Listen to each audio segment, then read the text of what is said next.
So చాలామంది చూసుకుంటే sir జిమ్‌లో కార్డియో ఎక్కువ చేస్తూ ఉంటారు. ఆ కార్డియో చేస్తూ చేస్తూ కూడా చాలామంది చనిపోవడం జరిగింది. సో కార్డియో ఒక 40 మినిట్స్, 1 అవర్, 2 అవర్స్ చేస్తారు. ఎంత లెవెల్ ఆఫ్ టైమ్ వరకు మనం కార్డియో చేయొచ్చు సార్? సో జనరల్‌గా కార్డియో మన కేపబిలిటీ బట్టి, మన వీఓ2 అంటాం అనమాట. మన హ్మ్. లంగ్ కెపాసిటీని బట్టి, మన హ్మ్. హార్ట్ కెపాసిటీని బట్టి మేము ఒక టార్గెట్ పెట్టుకుంటాం. ఇప్పుడు హ్మ్. ట్రెడ్‌మిల్ చేస్తున్నప్పుడు 220 - ఏజ్ అది హార్ట్ రేట్ రీచ్ అయ్యే టార్గెట్ అని పెట్టుకుంటాం. హ్మ్. ప్రతి ఒక్కరికి ఒకేలాగా హార్ట్ రేట్ వేరియబిలిటీ అనేది ఉండదు. హ్మ్. ఒక్కొక్కరికి డిఫరెంట్‌గా ఉంటుంది. సో హ్మ్. అందుకే కార్డియో చేసినా కూడా ఎప్పుడు మేము ఒక 20 మినిట్స్ ఈ 6, 7 స్పీడ్‌లో అట్లా బేసిక్ హ్మ్. స్పీడ్‌లో హ్మ్. చేయండి. వన్స్ మీరు అంటే ఆ కెపాసిటీ అనేది పెంచుకుంటూ అంటే it will happen over a period of months. హ్మ్. అంతేగాని first day 6, 7 speed, second day 10 speed హ్మ్. అట్లా వర్కౌట్ అవ్వదు. హ్మ్. సో అందుకే మీ కెపాసిటీ చెక్ చేసుకోవడానికి ఇనీషియల్‌గా ఇప్పుడు చాలా జిమ్స్‌లో ఆటిల్లో వాళ్ళు అసెస్ చేస్తున్నారు. హ్మ్. మీ లంగ్ కెపాసిటీ ఎట్లా ఉంది? పీఎఫ్టీ చేస్తున్నారు, స్పైరోమెట్రీ చేస్తున్నారు, హ్మ్. 6 మినిట్స్ వాక్ టెస్ట్ చేస్తున్నారు, ట్రెడ్‌మిల్స్ చేస్తున్నారు. సో ఇవన్నీ చేసుకొని అసెస్ చేసుకొని స్లోగా గ్రాడ్యువల్‌గా వాళ్ళకి వర్కౌట్ ఆహ్, సిస్టమాటిక్‌గా హ్మ్. చేస్తూ ఉన్నారు. ఇమ్మీడియేట్‌గా ఇన్‌స్టంట్ వర్కౌట్స్ ఎవరికీ అడ్వైస్ చేయట్లేదు. ఓకే. సార్ ఇప్పుడు ఏజ్‌తో సంబంధం లేకుండా వస్తున్నాయి హార్ట్ అటాక్స్. చిన్న పిల్లలతో సహా అంటే 4 ఇయర్స్ కానీ 10థ్ క్లాస్ చదివే పిల్లలకి కూడా హార్ట్ అటాక్స్ వస్తున్నాయి. వాళ్ళకొచ్చేచానికి మెయిన్ రీజన్స్ ఏమైంటాయి సార్? మనం చూస్తుంటే ఇప్పుడు ఈ జెనెటిక్ ఫ్యాక్టర్ అనేది చాలా స్ట్రాంగ్‌గా చూస్తూ ఉంటాం. చిన్న ఓకే. పిల్లలు ఏంటంటే ఎర్లీ డయాబెటిస్, ఎర్లీ ఈవెన్ చిన్న పుట్టిన తర్వాత వాళ్ళకి కూడా చాలా మందికి కొన్ని ఇన్సులిన్ ప్రాబ్లమ్స్ ఇవన్నీ హ్మ్. కూడా చూస్తున్నాం. కన్సాంగ్వినస్ మ్యారేజ్‌లో ఎక్కువ చూస్తూ ఉంటాం. కొంతమంది కంజనిటల్‌గానే ఈ హార్ట్ నరాలనేవి సన్నగా ఉండటం, హ్మ్. ఆహ్, దాంట్లో ఫ్లో సరిగ్గా ఉండకపోవడం, వీక్‌నెస్ ఉండటం అండ్ హార్ట్‌లో హోల్స్ ఉండటం, అవి డిటెక్ట్ చేయలేకపోవడం. సో, హ్మ్. వాళ్ళకి హార్ట్ వీక్‌నెస్ ఉండి సడెన్‌గా వాళ్ళు ఆడుతున్నప్పుడు సడెన్‌గా హ్మ్. పడిపోవడం హ్మ్. హ్మ్. అట్లాంటివి కూడా జరుగుతా ఉంటాయి. చాలామందికి ఇలా ఆడుతున్నప్పుడు ఆయాసం వస్తుంది, పడిపోతున్నారు, లేకపోతే బ్లూగా మారుతున్నారు. అట్లా అని చాలామంది చిన్న పిల్లల్ని తీసుకొస్తా ఉంటారు. హ్మ్. వాళ్ళలో చెక్ చేస్తే హార్ట్‌లో హోల్ ఉంటుంది, హార్ట్ ఎన్లార్జ్ అయ్యి ఉంటుంది. అవి ముందు ఎప్పుడు చెక్ చేసుకోరు. అందుకే చిన్న హ్మ్. పిల్లలు చాలా మందికేంటంటే చిన్నపిల్ల వాళ్ళకేం ప్రాబ్లమ్ ఉంటదని ఆళ్ళకెప్పుడు చెకప్‌లు కూడా చేయరు. హ్మ్. ఆళ్ళలో కొంచెం ఏమన్నా వాళ్ళకి ప్రాబ్లమ్ చెప్తున్నారు, నాకు ఇబ్బంది వస్తుంది అనంటే ఆళ్ళకి అట్‌లీస్ట్ బేసిక్ చెకప్ అనేది చేస్తే మనకి ఎర్లీగా డయాగ్నోస్ చేసుకోవచ్చు. Okay. So, sir asthma issues ఉన్నవాళ్ళు కూడా ఉంటారు. వాళ్ళకి కూడా హార్ట్ మీద ప్రెషర్ పడే ఛాన్సెస్ ఉంటాయా సార్? సో, లంగ్ హార్ట్‌కి కనెక్ట్ అవుతది. So, okay. Long standing asthma ఉన్న వాళ్ళకి, సీఓపీడీ, మళ్ళీ స్మోకింగ్ ఉన్న వాళ్ళకి, వీళ్ళకేంటంటే ఆ లంగ్‌లో ప్రెషర్ అంతా హార్ట్‌కి రిఫ్లెక్ట్ అవుతది. Okay. Right side heart enlarge అవుతది. రైట్ సైడ్ హార్ట్ ప్రెషర్ ఎక్కువ అవుతది. సో, వీక్‌నెస్ వస్తది. వాళ్ళకి కూడా ఇప్పుడు లెఫ్ట్ సైడ్ మనకి హార్ట్ అటాక్స్ ఎలా వస్తాయి, హార్ట్ ఫెయిల్యూర్ ఉంటుందో, రైట్ సైడ్ హార్ట్ ఫెయిల్యూర్ కూడా అట్లాగే సింప్టమ్స్ వస్తా ఉంటాయి. సో, హ్మ్. వాళ్ళకేంటంటే ఈ ఆస్తమా, సీఓపీడీ, ఈ స్మోకింగ్ అనేది అవాయిడ్ చేయడం అట్లాంటివి చేస్తే దాని మీద ప్రెషర్ తగ్గుతది. ఏదైతే ఒక్కసారి కంప్లీట్‌గా ప్రెషర్ దాని మీద పడిందో అది కంప్లీట్‌గా నార్మలైజ్ అవ్వకపోవచ్చు. బట్ అట్‌లీస్ట్ దాన్ని కంట్రోల్ జేయడానికి ఇవన్నీ రిస్ట్రిక్ట్ చేస్తూ ఉంటాం. ఓకే. సో, చాలా మందికి పిల్లలకి ప్రెగ్నెంట్‌గా ఉన్నప్పటి నుంచే, ఆ గర్భంలో ఉన్నప్పటి నుంచే హార్ట్ ఇష్యూస్‌తో బయటకొస్తారు. సో, ఎలాంటి టేక్ కేర్ చేయాలి? లేకపోతే మనం ప్రెగ్నెన్సీలో ఉన్నప్పుడు ఎలా బేబీ హార్ట్‌ని మనం కాలిక్యులేట్ చేయాల్సొస్తది సార్? సో, ఇప్పుడైతే మనకి రెగ్యులర్‌గా ఈ అనామలస్ స్కాన్స్ అనేవి రెగ్యులర్‌గా జరుగుతూ ఉన్నాయి. హ్మ్. అంటే మన విలేజెస్‌లో అక్కడ హ్మ్. వాళ్ళకంత ఓరియంటేషన్ లేకపోవచ్చు. బట్ ఈ హ్మ్. కన్సాంగ్యునస్ మ్యారేజ్, ఇనీషియల్ లేట్ మ్యారేజెస్ వీళ్ళల్లో ఏంటంటే ఈ హార్ట్ పంపింగ్ ఎట్లా, హార్ట్ బీట్ ఎట్లా ఉంది, హ్మ్. హార్ట్ డెవలప్ అయిందా ప్రాపర్‌గా, హ్మ్. ఏమన్నా అనామలీస్ ఉన్నాయా? సో, ముందుగానే డిటెక్ట్ చేసుకోవచ్చు. హ్మ్. బట్ ఒక ఎక్స్‌టెంట్ తర్వాత బేబీని అబార్ట్ చేయడం గానీ అదంతా కూడా చాలా రిస్కీ ఉంటుంది. హ్మ్.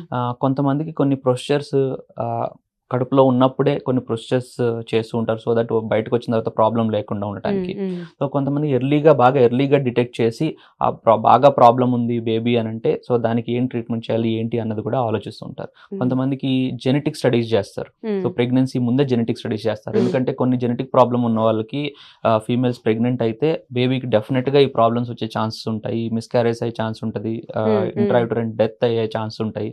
సో, అందుకని ఇప్పుడు మనకొచ్చిన ఆహ్, ఈ టెక్నాలజీలో జీన్ ఎక్స్‌పర్ట్స్ ఇయన్నీ హ్మ్. చేస్తూ ఉన్నారు. జెనెటిక్‌గా ముందుగానే మనం ఎవాల్యుయేట్ చేసుకోవచ్చు. ఎవరికి ఎక్కువ రిస్క్ ఉంది, ఎవరికి తక్కువ రిస్క్ ఉంది అని చెప్పేసి. ఓకే. సో, ఇప్పుడు అందరూ ఫాస్ట్ కల్చర్‌కి బాగా అలవాటయిపోయారు సార్.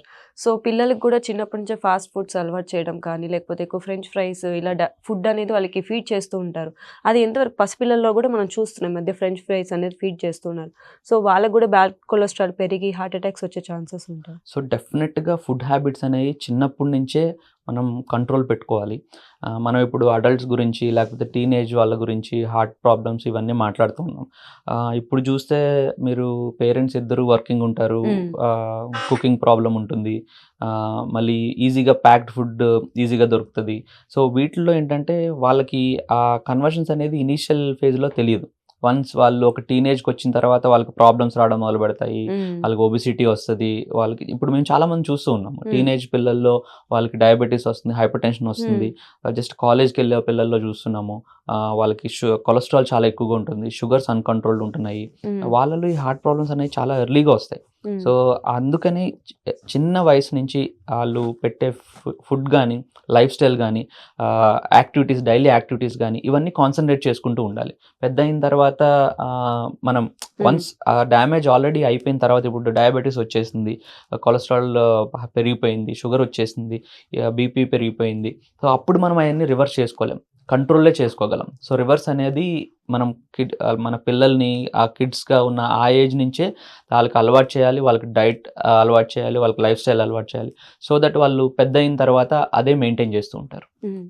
చాలా మంది గూడా ఓవర్ వెయిట్ ఉన్నందుకు ఇన్సులిన్స్ తీసుకోవడానికి, లేకపోతే ఓవర్ వెయిట్ కోసం సడెన్‌గా ఫుడ్ అనేది డ్రాప్ చేసేయడం కానీ, వాళ్ళు ఇంప్రాపర్ డైట్ వల్ల కూడా హార్ట్ అటాక్స్ వచ్చే ఛాన్సెస్ ఉంటాయి. సో డెఫినిట్‌గా ఓవర్ వెయిట్ అనేది add on factor heart okay. Attacks రావడానికి. సో అందుకే ఇప్పుడు మీరు చూస్తుంటే ఇంజెక్టబుల్స్ చాలా వచ్చినియి మార్కెట్‌లోకి ఓవర్ వెయిట్ తగ్గించడానికి. చాలామంది అనుకుంటారు, ఓకే నేను ఇంజెక్షన్ తీసుకుంటా, బట్ హ్మ్. లైఫ్ స్టైల్ నేను మార్చను, నా డైట్ మార్చను, హ్మ్. ఇంజెక్షన్ తీసుకుంటా. సో అవి అలా వర్కౌట్ అవ్వవు. హ్మ్. సో ఇంజెక్షన్ తీసుకుంటే మీ అపెటైట్ తగ్గొచ్చు గానీ మీకుండే ఇంటర్నల్ ఇష్యూస్ అవేమీ కంట్రోల్ అయిపోవు. హ్మ్. ఒబెసిటీ మీ ఫ్యాట్ తగ్గినంత మాత్రాన లోపలేమి ప్రాబ్లమ్స్ రావు అనేం కాదు. సో హ్మ్. ఫ్యాట్ తగ్గించుకుందాం అనుకున్నది ఇవి అవాయిడ్ చేయడానికి, ఇవి ఓకే. ప్రివెంట్ చేయడానికి. హ్మ్. అంతేగాని మనం జస్ట్ ఫ్యాట్ తగ్గించుకొని సన్నగా కనిపిద్దాము, బట్ లోపల ఏం ప్రాబ్లమ్స్ ఉన్నా పర్వాలేదు అనుకుంటం కూడా చాలా తప్పు. ఓకే. సో, నార్మల్‌గా డయాబెటిక్ పేషెంట్స్ హార్ట్ అటాక్స్ రాకుండా ఉండాలంటే ఎలాంటి కేర్ తీసుకోవాల్సొస్తది? సో డయాబెటిక్ పేషెంట్స్ డయాబెటిస్ కంట్రోల్‌లో పెట్టుకోవడం చాలా ఇంపార్టెంట్. వాళ్ళకి ఈ కొలెస్ట్రాల్ గానీ, బీపీ గానీ ఈజీగా యాడ్ ఆన్ అవుతాయి. ఓకే. సో డయాబెటిస్ ఉన్న వాళ్ళకి కొలెస్ట్రాల్ ఇప్పుడు మనకి నార్మల్‌గా 100-120 మధ్యలో మెయింటైన్ చేసుకోవాలంటే వాళ్ళకి ఇంకా తక్కువ 70 బిలో మెయింటైన్ చేయమని చెప్తూ ఉంటాం. హార్ట్ ప్రాబ్లమ్ ఉన్న వాళ్ళకి 55 బిలో మెయింటైన్ చేయమని చెప్తూ ఉంటాం. సో హ్మ్. వాళ్ళు ఇవన్నీ స్ట్రిక్ట్‌గా మెయింటైన్ చేసుకుంటూ ఉండాలి. రెగ్యులర్ చెకప్స్ చేసుకుంటూ ఉండాలి. ఈ ECG, 2D echo, treadmill, calcium scoring, CT angios ఇవన్నీ ఎప్పుడు అవసరమో అప్పుడు చేసుకుంటూ ఉంటే వాళ్ళు ముందుగానే ఇవన్నీ ప్రివెంట్ చేసుకోవచ్చు. హార్ట్ హుహు. అటాక్స్, హార్ట్ ఫెయిల్యూర్స్ అనేది ఎర్లీగానే ప్రివెంట్ చేసుకోవచ్చు. ఓకే. సార్, నార్మల్‌గా హార్ట్ అటాక్స్ వచ్చి అంటే వెంటనే సీపీఆర్ చేస్తా ఉంటారు. సో, సీపీఆర్ అంటే అప్పటికప్పటికేనా, లేకపోతే కంప్లీట్ రిలీఫ్ ఏమైనా ఇస్తదా? సో సీపీఆర్ అనేది ఇన్‌స్టంట్‌గా కార్డియోపల్మనరీ రిససియేషన్. ఎవరన్నా ఒక మన మన చుట్టుపక్కల ఎవరైనా సడెన్‌గా పడిపోవడం, కళ్ళు తిరిగి పడిపోవడం, లేకపోతే స్పృహ తప్పి పడిపోవడం అట్లా అయితే సీపీఆర్ అనేది ఇన్‌స్టంట్‌గా యాక్టివేట్ చేయాలి. సో మన బ్రెయిన్‌కి సప్లై అనేది మెయింటైన్ అవుతా ఉంటది. మన ఆర్గాన్స్‌కి, బ్రెయిన్ చాలా important. Within few seconds, minutes brain damage అయిపోతా ఉంటది. సో కొన్ని ఇర్రివర్సిబుల్ డ్యామేజ్ అయిన తర్వాత ఈవెన్ హార్ట్ మనం బతికించిన, ఆర్గాన్స్ బతికిన, బ్రెయిన్ డ్యామేజ్ అయిపోతే బ్రెయిన్ డెడ్ అవుతారు. So okay. అందుకని సీపీఆర్ అనేది చాలా ఇంపార్టెంట్. మేము కూడా చాలా ఓరియంటేషన్ తీసుకురావడానికి అందరికీ సీపీఆర్ ఎట్లా చేయాలి, ఏంటి అని హ్మ్. చెప్తూ ఉంటాం. సో పేషెంట్ ఎవరైనా ఒకళ్ళు పడిపోయిన తర్వాత సీపీఆర్ స్టార్ట్ చేసి ఎవరన్నా అంబులెన్స్ వచ్చే వరకు, డాక్టర్ వచ్చే వరకు, పారామెడికల్ స్టాఫ్ వచ్చే వరకు సీపీఆర్ కంటిన్యూ చేస్తూ ఉండాలి. హ్మ్. కంటిన్యూ చేస్తూ హాస్పిటల్‌కి తీసుకెళ్ళాలి. సో హ్మ్. వాళ్ళకి ఛాన్సెస్ 2-3 టైమ్స్ మామూలుగా తీసుకెళ్ళే కంటే 2-3 టైమ్స్ కాదు, 5-10 టైమ్స్ హయ్యర్ ఛాన్సెస్ ఉంటది వాళ్ళు ఓకే. బతకడానికి. హ్మ్. సో అది మనం మైండ్‌లో పెట్టుకోవాలి. పడిపోయిన తర్వాత అంటే ఊపిరి తీసుకోవట్లేదు, హార్ట్ బీట్ లేదు అనంటే ఇన్‌స్టంట్‌గా స్టార్ట్ చేయాలి. హ్మ్. హార్ట్ బీట్ ఉంది అనంటే అలాగే తీసుకెళ్ళొచ్చు. హార్ట్ బీట్ లేదంటే సీపీఆర్ స్టార్ట్ చేసుకుంటూ తీసుకెళ్ళాలి. హ్మ్. సో ఇప్పుడు సీపీఆర్ మెషిన్స్ కూడా వచ్చినాయి. హ్మ్. ఎమర్జెన్సీలో మేము అంబులెన్స్ ఉంటుంది, సీపీఆర్ కంటిన్యూస్‌గా ఇచ్చుకుంటూ షిఫ్ట్ చేయాలంటే కూడా ఆ ఫెసిలిటీ కష్టంగా ఉంటుంది. మ్యాన్ పవర్ కష్టంగా ఉంటుంది కదా! సో ఇప్పుడు ఒక మెషిన్స్ వచ్చినాయి. సో దానికి అటాచ్ చేసేస్తే సీపీఆర్ ఇస్తూ ఉంటది. అలాగే హాస్పిటల్‌కి తీసుకెళ్ళి మేము మేము చాలామంది పేషెంట్స్ అలాగే సీపీఆర్ తీసుకొచ్చి అలాగే మేము క్యాత్ ల్యాబ్ తీసుకెళ్ళి ఓపెన్ చేసి, బ్లాకేజ్ ఓపెన్ చేసేసి ఇవన్నీ చేసి పేషెంట్ రివైవ్ అయినోళ్ళు కూడా చాలామంది ఉన్నారు. ఓకే. సో, నార్మల్‌గా హార్ట్ రీప్లేస్‌మెంట్ ఉంటది కదా సార్! సో, ఆ హార్ట్ రీప్లేస్‌మెంట్ అనేది ఎలాంటి సిట్యుయేషన్‌లో చేస్తారు? ఏ ఏజ్ నుంచి మనం హార్ట్ రీప్లేస్‌మెంట్‌కి ట్రై చేయొచ్చు? సో హార్ట్ రీప్లేస్‌మెంట్ అంటే హార్ట్ కంప్లీట్‌గా ఫెయిల్ అయిపోవడం. ఇప్పుడు ఓకే. మనకి కొత్త మెడికేషన్స్ వచ్చినాయి. కొత్త డ్రగ్స్ ఆర్ని అని, ఎస్‌జిఎల్టీ2 ఇన్హిబిటర్స్ అని. సో ఇవేంటంటే హార్ట్ ఫెయిల్యూర్ ఉన్న వాళ్ళకి చాలా బెనిఫిట్, యాడ్ ఆన్ బెనిఫిట్ ఉంటున్నాయి. సో ఈవెన్ ఇవి యూజ్ చేసిన తర్వాత కూడా హార్ట్ ఫెయిల్యూర్ ఉంది, సిమ్టమ్స్ ఉన్నాయి, డైలీ యాక్టివిటీస్ చేసుకోలేకపోతున్నారు, కొంచెం దూరం నడిచిన ఆయాసం వస్తుంది, అసలు హార్ట్ టాలరేట్ చేయలేకపోతుంది అంటే అట్లాంటి వాళ్ళకి ఈ హార్ట్ ట్రాన్స్ప్లాంట్, హార్ట్ రీప్లేస్మెంట్ అనేది జరుగుతూ ఉంటుంది. ఈ ఓకే. బ్రిడ్జింగ్ థెరపీస్ కూడా ఉంటాయన్నమాట. మా ఆర్టిఫిషియల్ మోటార్స్ ఉంటాయి, పంప్స్ ఉంటాయి. అవి కంటిన్యూస్గా హార్ట్ పంప్ చేస్తూ ఉంటుంది. సో దట్ బ్లడ్ సర్క్యులేషన్ ఉంటూ ఉంటుంది. సో బ్రిడ్జింగ్ డివైసెస్, దాని తర్వాత హార్ట్ ట్రాన్స్ప్లాంట్, హార్ట్ రీప్లేస్మెంట్ అనేది అడ్వైజబుల్. సో హార్ట్ రీప్లేస్ చేసిన తర్వాత ఎన్ని మంత్స్ తర్వాత వాళ్ళ డైలీ యాక్టివిటీస్ చేసుకోవచ్చు సార్? సో ఇన్స్టెంట్గా ఇప్పుడు మామూలుగా మనకి బైపాస్ సర్జరీ ఎట్లా జరుగుతుంది, లేకపోతే ఓపెన్ హార్ట్ సర్జరీ ఎట్లా జరుగుతుంది, అట్లాగే heart transplant, heart replacement surgery కూడా జరుగుతుంది. సో వాళ్ళకి ఏంటంటే కొంచెం ఇమ్యూనో సప్రెసెంట్స్ అంటే రిజెక్షన్ అనేది ఇప్పుడు మన ఓన్ సెల్ఫ్ది కాదు, వేరే చోట నుంచి హార్ట్ వస్తుంది కాబట్టి రిజెక్షన్ అనేది ఎక్కువగా జరుగుతూ ఉంటుంది. ఓకే. సో హార్ట్ రిజెక్షన్ అనేది కంట్రోల్ చేసుకోవడానికి ముందుగా ఇమ్యూనో సప్రెసివ్ డ్రగ్స్ అనేవి ఇస్తూ ఉంటాం.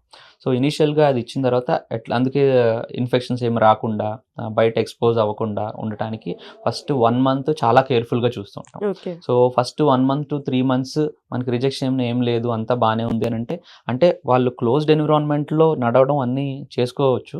బట్ ఏంటంటే ఇన్ఫెక్షన్స్ అవి ప్రివెంట్ చేయాలి కాబట్టి కొంచెం బయట వాళ్ళతో అవాయిడ్ చేయడం అవి చేస్తూ ఉంటాం. బట్ నార్మల్ యాక్టివిటీస్ అన్నీ 1 month తర్వాత కొంచెం ప్రికాషన్స్ తీసుకుని అన్ని నార్మల్ యాక్టివిటీస్ నార్మల్గా చేసుకుంటూ ఉండొచ్చు. ఓకే. సార్ నార్మల్‌గా నేను విన్నాను లంగ్ లేకపోతే కిడ్నీ దేనికైనా సరే ఆపరేషన్ జరిగినప్పుడు ఇంట్లో డాగ్స్‌ని పెంచుకోకూడదు అంటారు. ఈవెన్ హార్ట్ సర్జరీ అయినా సరే, హార్ట్ రీప్లేస్మెంట్ అయినా సరే ఇంట్లో డాగ్స్ అనేది ఉండకూడదా సార్? సో డెఫినెట్గా ఏంటంటే ఇప్పుడు డాగ్స్కి రెగ్యులర్గా చెకప్ చేసుకోవడం కానీ, లేకపోతే దానికి ఏమైనా డిసీజ్ ఉన్నాయని డయాగ్నోస్ చేసుకోవడం కానీ చాలా తక్కువగా జరుగుతూ ఉంటాయి. వాటికి వేరే ఇన్ఫెక్షన్స్ ఉండొచ్చు, అవి బయటకు వెళ్ళి వస్తూ ఉంటాయి. సో చాలా mixed type of viruses, infections అనేవి చూస్తుంటాం. ఈవెన్ మనం ఇంట్లో మన గ్రాండ్ పేరెంట్స్ కానీ వాళ్ళకి లంగ్ ఇష్యూస్ కానీ ఏమన్నా ఉంటే, మనకి కాఫ్, ఫీవర్ ఉన్నా కూడా మనం వాళ్ళ దగ్గరికి వెళ్ళాం. సో అట్లాగే ఈ డాగ్స్ ఇవన్నీ ఏంటంటే ఊరికే ఇన్ఫెక్షన్స్ ఈజీగా క్యాచ్ చేస్తాయి కాబట్టి వాళ్ళకి దూరంగా ఉంచమని చెప్తాం. సో అంటే వాటి హెయిర్ వల్ల కూడా మనకి ఆస్తమా వచ్చే ఇష్యూస్ ఉన్నాయి. డెఫినెట్గా ఆస్తమా ఉన్న వాళ్ళకి, లంగ్ ఇష్యూ ఉన్న వాళ్ళకి, క్రానిక్ సిఓపిడి ఉన్న వాళ్ళకి, ఎల్డర్లీ పీపుల్ వాళ్ళకి లంగ్ ట్రాన్స్ప్లాంట్స్ కానీ లేకపోతే న్యూమోనియా అంతా వచ్చి వాళ్ళకి కొన్నిసార్లు లంగ్ సర్జరీస్ అవి చేస్తూ ఉంటారు. వాళ్ళకి ఈజీగా ఇవి క్యాచ్ అవుతూ ఉంటాయి. హెయిర్ కానీ మనకి కనిపించవు కొన్నిసార్లు, కొన్ని చిన్న చిన్న పార్టికల్స్ అవి మనకి కూడా కనిపించవు.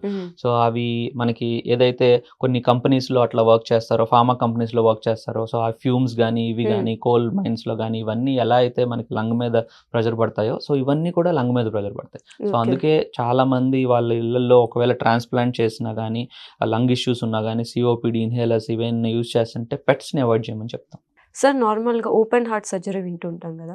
ఎలాంటి సిట్యుయేషన్‌లో ఓపెన్ హార్ట్ సర్జరీని రిఫర్ చేస్తూ ఉంటారు? ఒకవేళ ఓపెన్ హార్ట్ సర్జరీ చేసిన తర్వాత ఎలాంటి డైట్‌ని కానీ లేకపోతే ఎలాంటి మెడికేషన్ ఎలా మన డైలీ లైఫ్‌ని తీసుకోవాల్సి వస్తది సార్?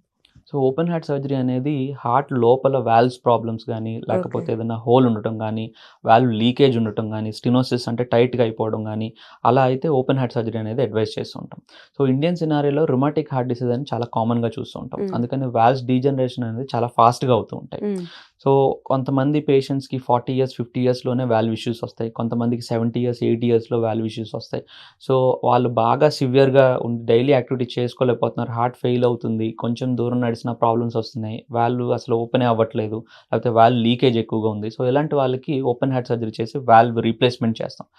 బాగా ఎల్డర్లీ ఉన్న వాళ్ళకి, రిస్క్ ఎక్కువ ఉన్న వాళ్ళకి, లంగ్ ఇష్యూస్ ఉన్నాయి, లేకపోతే స్ట్రోక్స్ వచ్చినాయి, బ్రెయిన్ ఇష్యూస్ ఉన్నాయి, వేరే మల్టిపుల్ ఇష్యూస్ ఉన్నాయి, సో వాళ్ళకి సర్జరీ చేయడం చాలా హై రిస్క్ అనుకున్న వాళ్ళకి, అలాంటి వాళ్ళల్లో ఇప్పుడు ఓపెన్ హార్ట్ సర్జరీ లేకుండా వాల్వ్ ఇంప్లాంటేషన్స్ చేస్తూ ఉన్నాం. సో యంగ్ పేషెంట్స్కి మెటల్ వాల్వ్ అనేది పెడతాం, ఓల్డర్ పేషెంట్స్కి ఈ టిష్యూ వాల్వ్ అనేది పెడతాం. ఈ టిష్యూ వాల్వ్ అనేది డ్యూరబిలిటీ ఉంటుంది, అది ఒక 10 years 15 years వర్క్ చేస్తుంది. సో దాని తర్వాత మళ్ళీ రీడూ సర్జరీ చేయాల్సి వస్తుంది. సో అలాంటి వాళ్ళకి ఈ నాన్ సర్జికల్ అంటే ఓపెన్ హార్ట్ సర్జరీ లేకుండా కాల్ నుంచి తీసుకెళ్ళి ఆ ప్లేస్లో ఈ వాల్వ్ అనేది అమరుస్తాం. ఈవెన్ లీకేజ్ ఉన్నా కూడా ఇప్పుడు మైట్రా క్లిప్ అనే ఒక ప్రొసీజర్ వచ్చింది, దాన్ని తీసుకెళ్ళి ఆ క్లిప్ చేస్తే ఏదైతే లీకేజ్ ఉందో ఆ సివియారిటీని తగ్గించి పేషెంట్ నార్మల్గా ఉండేటట్టు చేస్తుంది అనమాట. ఓకే. సో అంటే ఆ సర్జరీ అయిన తర్వాత ఎలాంటి టేక్ కేర్ చేయాల్సి వస్తుంది సార్? సో సర్జరీ అయిన తర్వాత ఇప్పుడు మెటల్ వాల్వ్ పెట్టినా టిష్యూ వాల్వ్ పెట్టినా ఇన్ఫెక్షన్స్ అవి రాకుండా చూసుకోవాలి. ఈ ఓకే. బ్లడ్ థిన్నర్స్ అనేవి అట్లీస్ట్ ఇనిషియల్గా మెటల్ వాల్వ్లో లైఫ్ లాంగ్ వాడాలి. ఎవ్రీ మంత్ అవి పీటీఐఎన్ఆర్ అనే ఒక టెస్ట్ ఉంటుంది, అది చేసుకుని అది మెయింటైన్ అవుతుందా లేదా అనుకుంటూ చూసుకుంటూ ఉండాలి. ఎందుకంటే మెటల్ వాల్వ్ కాబట్టి అది కంటిన్యూస్గా ఫంక్షనింగ్ అవుతూ ఉంటుంది. ఆ బ్లడ్ థిన్నింగ్ అనేది మెయింటైన్ చేస్తేనే అది ఫంక్షనింగ్ అవుతుంది. బ్లడ్ థిన్నింగ్ ఎక్కువగా లేకపోతే అది స్ట్రక్ అవుతుంది. సో అప్పుడు ప్రాబ్లమ్స్ వస్తాయి. టిష్యూ వాల్వ్లో అంత ఎక్కువగా బ్లడ్ థిన్నింగ్ ఎఫెక్ట్ అవసరం లేదు. సో మినిమల్ ఆస్పిరిన్ అవి అట్లీస్ట్ 3 months అవి యూజ్ చేసి తర్వాత జస్ట్ వాల్వ్ ఎట్లా ఉంటుందో మానిటర్ చేసుకుంటూ ఉంటాం. డైటరీ అంటే ఈ బ్లడ్ థిన్నింగ్ ఏజెంట్స్ ఏదైతే ఎసిట్రోమ్ వార్ఫరిన్ అనేవి వాడతామో ఆకుకూరలు అవి కొన్ని రిస్ట్రిక్షన్స్ ఉంటాయి. అవి రిస్ట్రిక్షన్స్ డెఫినెట్గా పాటించాలి, లేకపోతే ఆ డ్రగ్ ఎఫెక్ట్ అనేది మన బాడీ మీద సరిగ్గా ఉండదు. Thank you so much sir. చాలా వాల్యుబుల్ ఇన్ఫర్మేషన్ అనేది మాతో షేర్ చేసుకున్నారు. Thank you so much. Thank you.